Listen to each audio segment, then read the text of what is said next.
It's time now for our final NEC open mic of the regular season. We welcome in from the Wagner College Seahawks Staten Island zone, Julia Fabozzi. Julia, welcome to the show. Thank you so much. So excited to be here. Now, for those that don't know, your season almost came to an end before it even got started. A knee injury over the summer. You recently came back just a couple weeks ago, back on February the 15th, and right in time for senior day, a start this past Saturday against FDU. So take us back over the summer. What were some of your emotions and thoughts when you first hurt your knee? Um, Honestly, it was devastating. It was an awful injury, going into your senior year. Finally had a year under my belt here in the NEC. I was super excited to come back and, really make a print on my hometown and show people the type of game that I play. And unfortunately, I tore my ACL, second day of summer workouts. Freak accident, and it happens. It was devastating.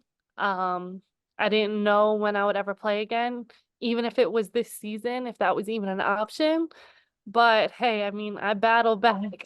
I mean, it's an unforgettable story, something I'll never forget, and anyone who hears my story won't forget because to come back from an ACL injury in 6 months really is unheard of. So Yeah, so and that's kind of what I'm wondering. So, like when you were first talking with the doctors, post surgery, and they were saying, "Oh, we think it might be this long or this long or this long." How long was it before you started doing the math in your head? Like, wait a minute, 6 months, I can maybe get like. When did you start figuring all that out? actually, the day I tore my ACL is the day I saw the doctor, and he said 6 months. And I went home and I did the math, and I literally said 6 months, almost seven would bring me to senior day. And that was the goal. And I just pushed for senior day. Fortunately, I worked really hard that the doctor cleared me like 3 weeks earlier than that for me to come back even sooner, which wasn't even in the equation when it happened. But yeah, I mean, pretty immediately, I made that decision. Like, okay, I got 6 months. That's what he said, 6 to 9. So that's what I'm aiming for. What was the emotion like? 'Cause you said that was the goal. I'm sure that's what was driving you through all the rehab and all the hard work that it took to get back. So what was the emotions like when you finally went out there, family, everybody there for senior day on Saturday? So take us into that moment. What was it like?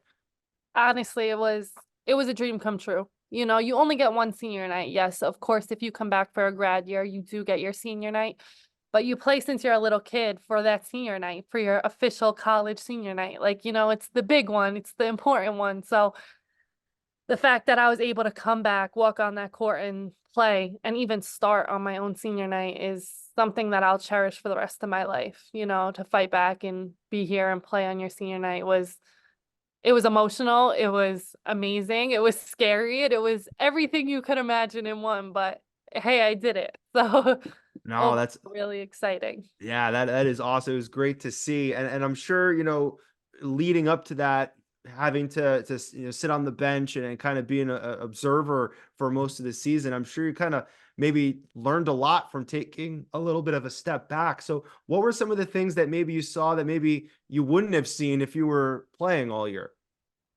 You honestly just learn so much from the game. When you're playing, there are certain instances, certain situations that when you're in the moment, you're not thinking bigger picture, or you're not thinking what's the next step, or what's the player's next move, per se.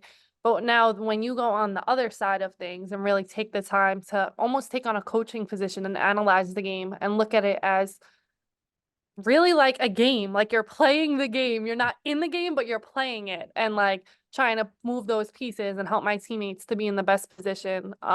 Especially with how high my basketball IQ is, I'm able to help them in a different way, which even helped my relationship with them when I was on the court too. So coming back, them trusting like all year, she had my back. Now let's have hers. So That's awesome. So it was like a seamless kind of transition.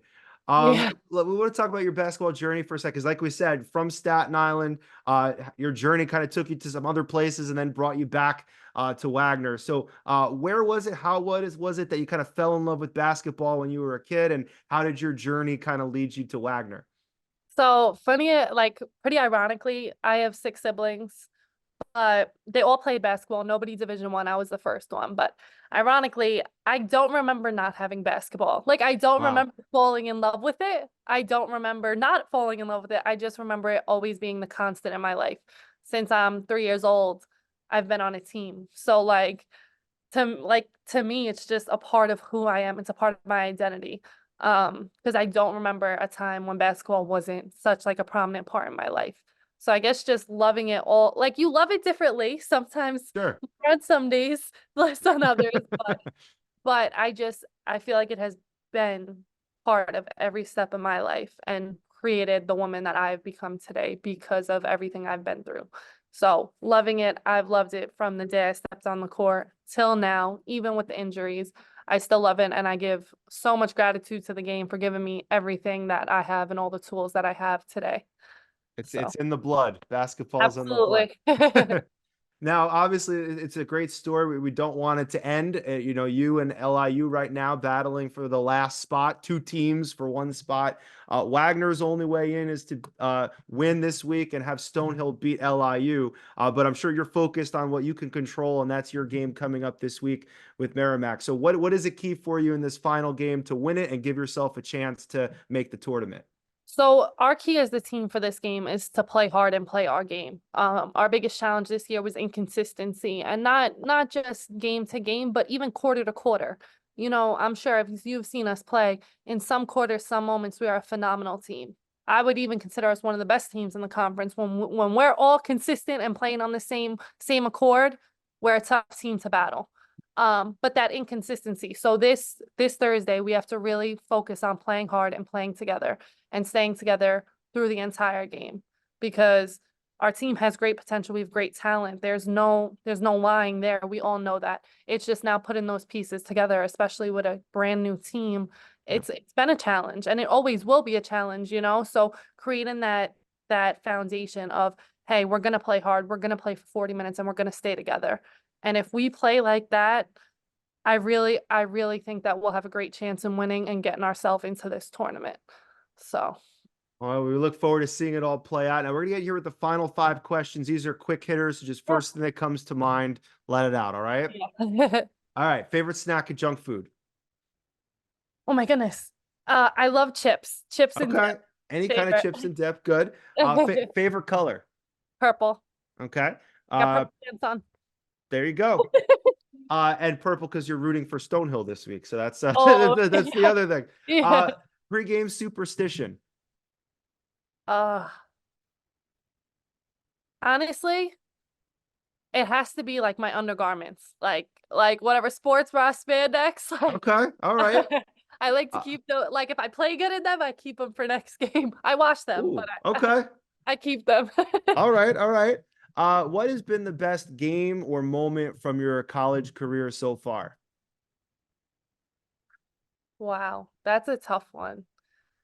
That's a tough one because there was so many great moments in my college career, even starting at Providence. You know, you play against UConn. That's a dream since you're a little kid. And then my other dream was to play at home and win a championship. And listen, the opportunity that I had when I first stepped on the court in Staten Island was like to die for. But I gotta say, the top most amazing moment was coming back from ACL in 6 months and walking on that court. And that's a feeling I'll never forget. You know the wins, the losses. I remember I score a lot. That's what I'm good at. There's a lot of those, but I gotta say, like, to battle something that I've never experienced, the hardest challenge in my entire life, and walking back on that court and just playing, like that has to be the greatest experience and moment in my career up until now. That's awesome. That's awesome. And last question: if we took a survey of your teammates, what is a trait or an adjective that you think they would use to describe you? You really want to know? No. I don't know. Do it. Definitely, I would definitely think my teammates look at me as a leader on our team. I was just thinking the same thing. Yeah. Definitely as someone they can definitely thrive in, and I'll always be there for them. And listen, as a teammate, that's all I want to give to them. I want them to know that I'm here for them. And listen, stuff happens, but you know that like if anything, push comes to shove, I'll be there for them. All right. Well, the final playoff spot will be decided on Thursday. Wagner is at Merrimack at 3. And then if Wagner wins that, pay attention to LIU and Stonehill at 6 to see Yeah. who goes to the NEC tournament. Both games are on NEC front row. Julia, best of luck to you and the team coming up on Thursday. Thank you so much. I appreciate it. Be sure to check out this full episode of NEC Women's Basketball on the Run on the NEC Overtime Pod, available now wherever you get your podcasts.